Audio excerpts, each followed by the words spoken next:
ទឹកភ្នែកលាក់មុខរបស់សសរទ្រង់គ្រួសារទិវាលោកឪពុកគឺជាទិវាដ៏មានអត្ថន័យពិសេសមួយដែលត្រូវបានបង្កើតឡើងដើម្បីរំលឹកនិងអបអរសាទរដល់គុណូបការៈដ៏ធំធេងរបស់លោកឪពុកគ្រប់រូបនៅលើពិភពលោកនៅក្នុងវប្បធម៌ខ្មែរយើងឪពុកនិងម្ដាយត្រូវបានចាត់ទុកថាជាព្រះរស់នៅក្នុងផ្ទះដែលកូនគ្រប់រូបត្រូវតែគោរពប្រតិបត្តិនិងដឹងគុណជានិច្ចតួនាទីនឹងការលះបង់ដ៏ធំធេងនៅក្នុងគ្រួសារនីមួយៗលោកឪពុកប្រៀបបានទៅនឹងសសរទ្រូងដ៏រឹងមាំដែលតែងតែទ្រទ្រង់និងការពារសមាជិកគ្រួសារពីព្យុះភ្លៀងនៃជីវិតការលះបង់របស់លោកឪពុកធំធេងណាស់ស្វែងរកចំណូលភាគច្រើនឪពុកតែងតែជាអ្នកចេញទៅប្រកបការនឿយហត់នៅខាងក្រៅហាលថ្ងៃហាលភ្លៀងដើម្បីរកថវិកាមកផ្គត់ផ្គង់ជីវភាពគ្រួសារនិងការសិក្សារបស់កូនអ្នកការពារឪពុកផ្ដល់នូវភាពកក់ក្ដៅនិងសុវត្ថិភាពធ្វើឲ្យកូនមានអារម្មណ៍ថាមិនឯកានិងមានអ្នកនៅចាំជួយជ្រោមជ្រែងជានិច្ចនៅពេលដែលជួបបញ្ហា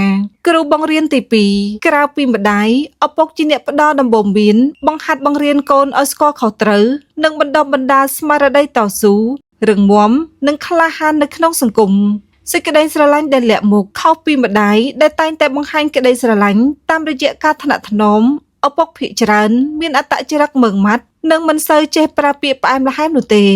ប៉ុន្តែនៅពីក្រោយភាពម៉ឺងម៉ាត់ពេលខ្លះហាក់ដូចជាកាចនោះគឺការលាក់ទុកនៅក្តីស្រឡាញ់ដ៏បរិសុទ្ធនិងមនោសញ្ចេតនាដ៏ជ្រាលជ្រៅបំផុតលោកសុកចិត្តហត់នឿយសុកចិត្តស្លៀកពាក់ចាស់ប៉ុន្តែចង់ឃើញកូនមានអាហារហូបចុកគ្រប់គ្រាន់មានខោអាវស្លៀកពាក់ស្អាតនិងទទួលបានការអប់រំខ្ពស់ការតបស្នងសងគុណរបស់កូនទិវាលោកឪពុកគឺជាឱកាសមួយដើម្បីរំលឹកកូនឲ្យងាកមកមើលនិងយកចិត្តទុកដាក់ចំពោះលោកដើម្បីតបស្នងសងគុណលោកកូនគួរតែក្លាយជាកូនល្អនិស្សិតល្អនិងបរិវត្តល្អដើរតាមគន្លងធម៌មិនប្រព្រឹត្តអំពើអបាយមុខគឺជាកាដូដ៏មានតម្លៃបំផុតដែលធ្វើឲ្យលោកឪពុកមានមោទនភាពផ្ដល់ការយកចិត្តទុកដាក់សួរសុខទុក្ខលោកជាប្រចាំបើទោះបីជាមិនបានរស់នៅជុំគ្នាក៏ដោយជូនកាដូឬពាក្យជូនពរទោះបីជាកាដូតូចតាចឬត្រឹមតែការសរសើរកូនស្រឡាញ់ប៉ា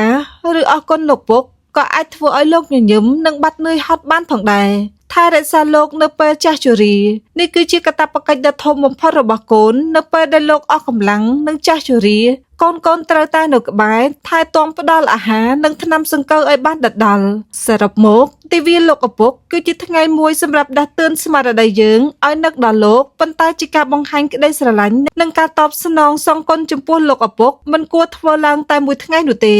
យើងក៏បីធ្វើជារៀងរាល់ថ្ងៃដរាបណាលោកនៅមានជីវិតរស់រានក្បែរយើងដើម្បីកុំឲ្យមានសេចក្តីស្ដាយក្រោយនៅថ្ងៃណាមួយ